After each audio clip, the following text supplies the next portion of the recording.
The EEE strategy. 3 years ago, Sophia made what seemed like a very smart decision. She was leading a digital agency team, drowning in fragmented tools. Task tracking in one place, files somewhere else, client communication across 3 apps. Every project handoff was a small logistical nightmare. Then she found a platform that promised to fix all of it. Project management, file storage, team communication, client reporting. One tool, one login. The entry-level plan? Completely free. Her team loved it. Within 6 months, every project, every client file, every workflow lived inside this one platform. Productivity went up. Visibility went up. Sophia felt like she had made an excellent decision. Then, 2 years in, she received an email. The features her team depended on were moving to a paid plan. Not a small increase, a significant one. She opened the export function to evaluate alternatives. 2 years of project data exported as a proprietary format no other tool could read. Her client reports were locked to the platform's templates. Her entire workflow history was inside a system that now had her exactly where it wanted her. She paid. There was no real alternative. What happened to Sophia was not bad luck. It was a deliberate, structured, 3-stage strategy. One that has reshaped entire technology markets over 50 years. A strategy with a name. It is called Embrace, Extend, and Extinguish. And by the end of this episode, you will never look at a platform adoption decision the same way again. Welcome back to The Catalyst. This is episode 4. Today we are talking about a competitive playbook that quietly shapes the tools you use, the vendors you depend on, and the decisions your organization makes every day. Whether you work in tech, consulting, healthcare, or construction, if you use digital tools to manage projects, this episode is directly relevant to you. Embrace, Extend, Extinguish is a 3-stage strategy used by technology companies to gain market dominance. They begin by adopting open standards, formats and protocols everyone already uses, and then use that trust as a launching pad for proprietary lock-in. It is not about building a better product in a fair competition. It is about changing the rules of competition itself, quietly, in a way that appears to offer users more value at every stage, right up until the moment they realize they cannot leave.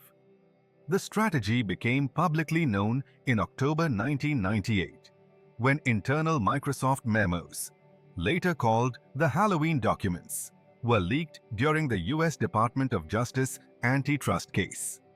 In them, Microsoft engineers described a method for neutralizing open-source competition. Adopt an open standard, add proprietary extensions exclusive to your ecosystem, and make those extensions so embedded in workflows that the original open standard becomes irrelevant. Openness used as a weapon, while publicly presenting as its champion. Stage 1. Embrace. The company adopts an open standard that already has a large trusted user base. This is not altruism. It is market access. The early experience is often genuinely good. Nothing looks like a trap. The signals. We support all major formats. We are open and interoperable. We work with your existing tools. What is actually happening is the company gaining users, data, and market position on the back of trust, the open standard already built. Stage 2. Extend. The company introduces proprietary features that go beyond the open standard. Critically, these extensions are often genuinely useful. That is precisely what makes them effective. Users adopt them enthusiastically. but they only work inside the vendor's ecosystem. Other tools cannot replicate them. Users who depend on these features start accumulating a switching cost they cannot yet feel. Stage 3.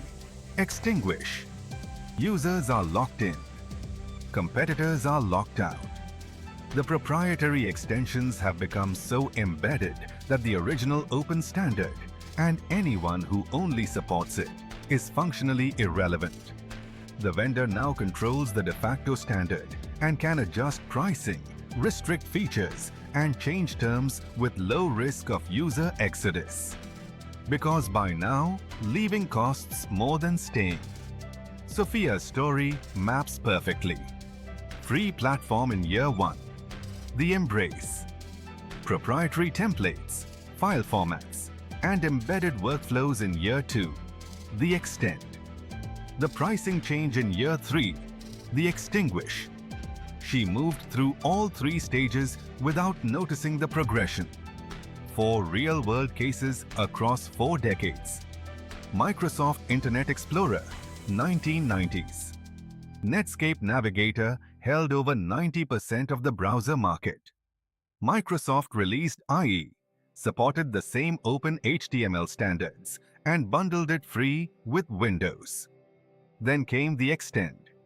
Proprietary technologies, ActiveX, VBScript, non-standard CSS, powerful for developers but exclusive to IE.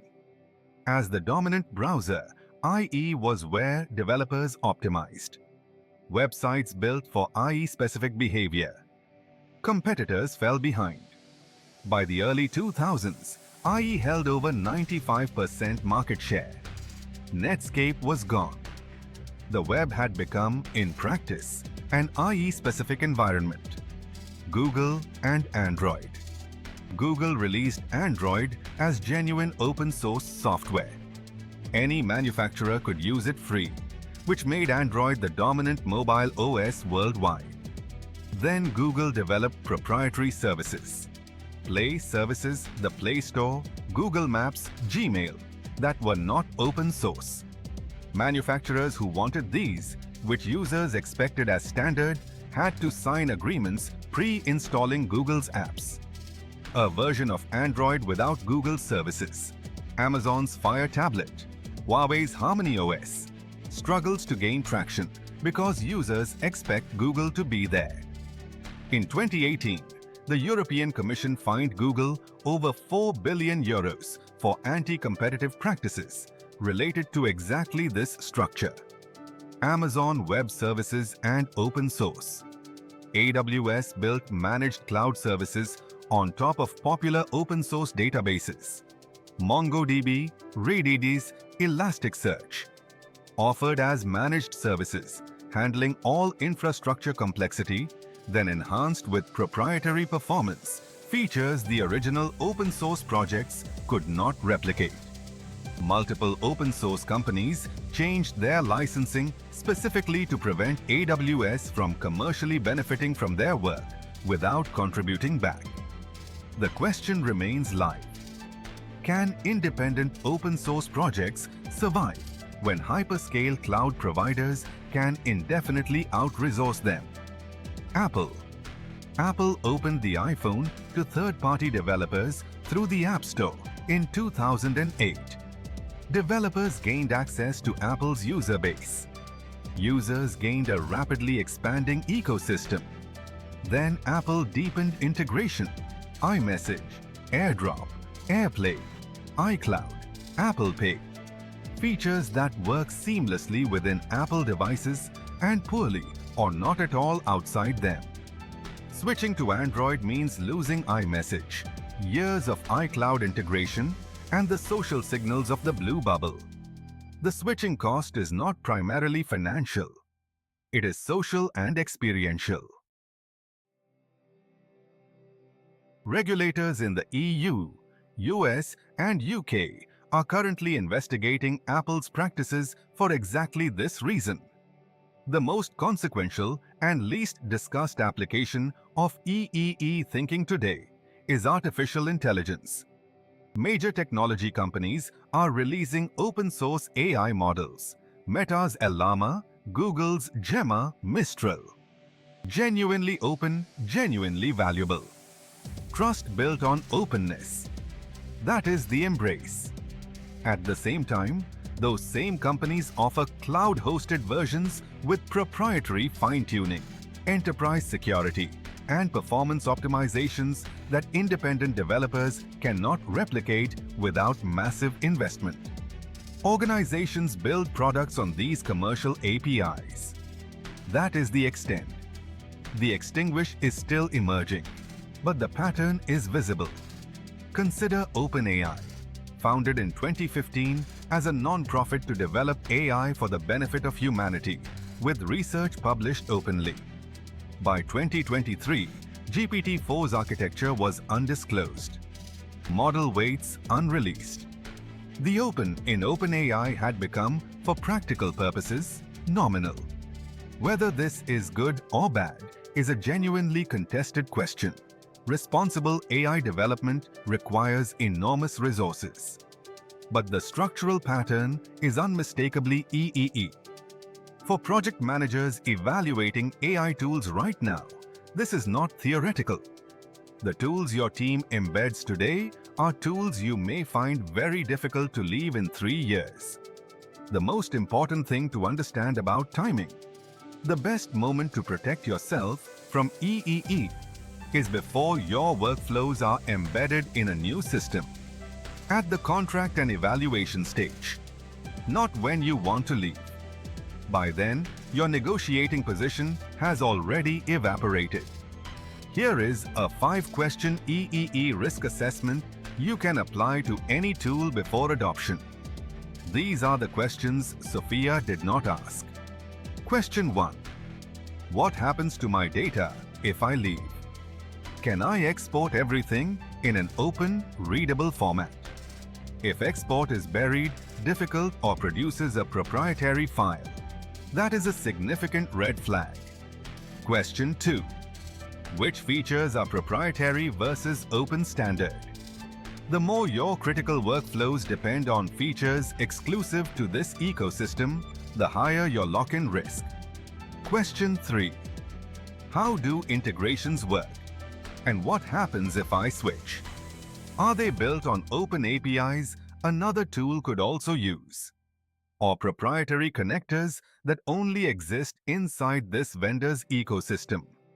Question 4. What is the vendor's historical pricing behavior? A vendor who has raised prices significantly after users were embedded is showing you exactly what they plan to do. Question 5. Is there a viable alternative if pricing doubles tomorrow? If the honest answer is no, negotiate stronger exit terms now or factor the full cost of dependency into your evaluation. These are not paranoid questions.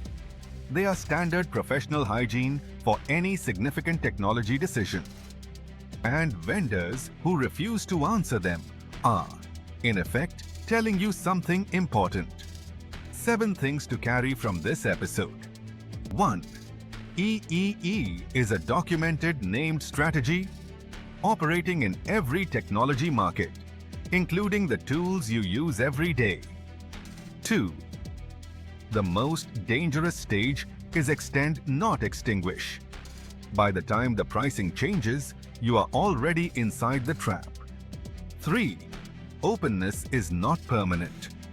Free and open today can become proprietary and expensive tomorrow once your workflows are embedded. 4. The best protection is at the contract stage. Negotiate data portability, format openness, and exit support while you still have leverage. 5. A is the next frontier of EEE. The platform decisions your organization makes right now will determine your options and costs in 5 years. 6. Not all proprietary extension is exploitation. Stay curious and specific rather than reflexively suspicious of every platform. 7. Always ask the question. Sophia did not ask. Is this tool helping my team work better? Or is it quietly ensuring we can never leave? Your action this week. Pick one tool your team relies on heavily. Open its export function. See what format your data comes out in. Ask whether a competitor could read that file without a paid conversion.